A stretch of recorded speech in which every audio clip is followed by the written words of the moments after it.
All right, everyone. So we're going to be doing a betting preview for the Ravens versus the Bills. So we'll give you the odds to start. This is the Ravens are 1.5 point favorites on the road. The total for the game is over 15 and a half. And on the money line, the Ravens are minus 120 and the Bills are plus 100. So this game's going to be quite interesting. Obviously, it's a great way to start out the year. So we're going to start by giving you arguments for both sides and why they can cover. We're going to start here with the Ravens. So, look, the Ravens are a supremely talented team. All right, there's a reason that on the road they are favored over the Buffalo Bills. This isn't something that happens often, right? But I think overall, what Vegas is saying here with this line, and obviously how much money was coming in on either side had something to do with it as well. But what basically this line is telling us is that people just view the Ravens as the more talented team on both ends of the football, right? They just think, sure, Josh Allen may be on the Bills, but when we're talking about Lamar Jackson on the Ravens, that kind of, added boost that usually Josh Allen would give a team when comparing to the other team kind of goes away.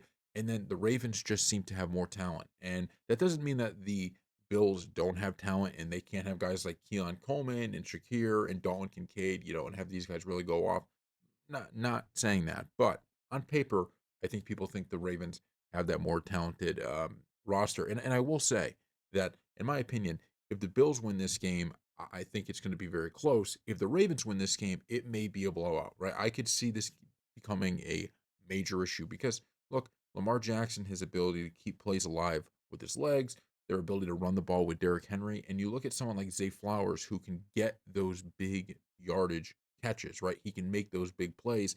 And then if they shut down that offense, this thing could get out of hand if you're looking at it from a Ravens perspective. But those are really the arguments to me. There's not really a complex argument on the Ravens side as to why they can cover this game and win this game. It's just basically that on paper, I think they do have the better team, right? If you were going to choose rosters, I think a lot of people, just based off on paper, would go with the Ravens.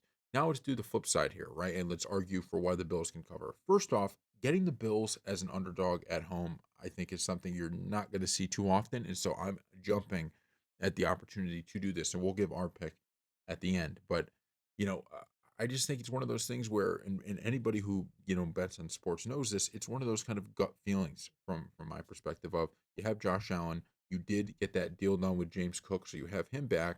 And it just feels like when Lamar is in these spots, it's not that he plays bad because he's had some, fantastic games in prime time, but it just feels like the Ravens sometimes they just let you down, right? And they just make those one or two turnovers that end up costing the team the game. And I'm not saying it's Lamar throwing a pick. It could be a Zay Flowers fumble. It could be a Derrick Henry fumble. It could be a drop in the end zone. It could be more, it could be really anything related to that that just allows the Bills to kick a field goal and win this game because it's just such a it's a weird spread.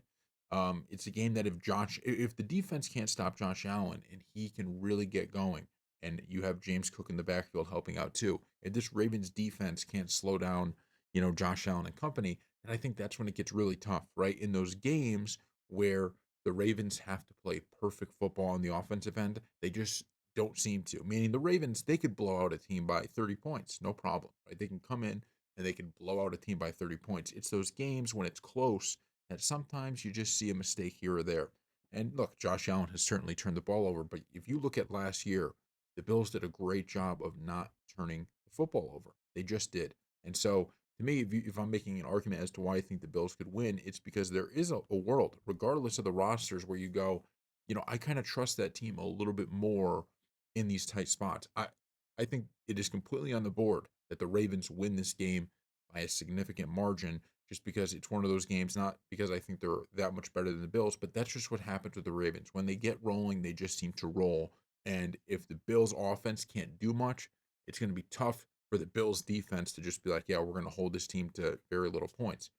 But I also think that it's on the board that the Bills are able to keep this thing close, and in that tight game, there's just one or two mistakes made by the Ravens that end up leading to a win for the Bills. So our play in this one, what we're going with is the Bills. It's very simple, right? I just presented the two arguments for the two teams. In my opinion, when you get the Bills as an underdog at home in week one, I just think that's a recipe for Josh Allen to have a major game, right? And it doesn't mean that he's going to be throwing for 400 yards. It's just kind of me looking at it from the standpoint of he's going to make those key plays and he's going to run in that key touchdown, make that key third down run that gets the first down. Maybe this is a game winning field goal, whatever it is. And the added boost, if you're like, you know what, not going to take the money line, I'm going to take the spread. Maybe if this game's real close, it ends on the one and you cover, right? I mean, I'm going to be betting the money line, but you could always go in with that as well. But that really is these big games like this when you really have two teams that are going to be, some of the best in the NFL. And even though we could say one roster is better than the other, it feels like they're very close, because they're two of the best teams in the league and two of the best teams in the AFC. So even though all of that's the case, it's always tough to judge these games. But sometimes you just got to have that little it factor in. I've seen this play. I've seen this before, right? I've seen how this game goes, and that's why we're going it with it. So put in the comment section below if you agree or disagree, and we'll see you next time.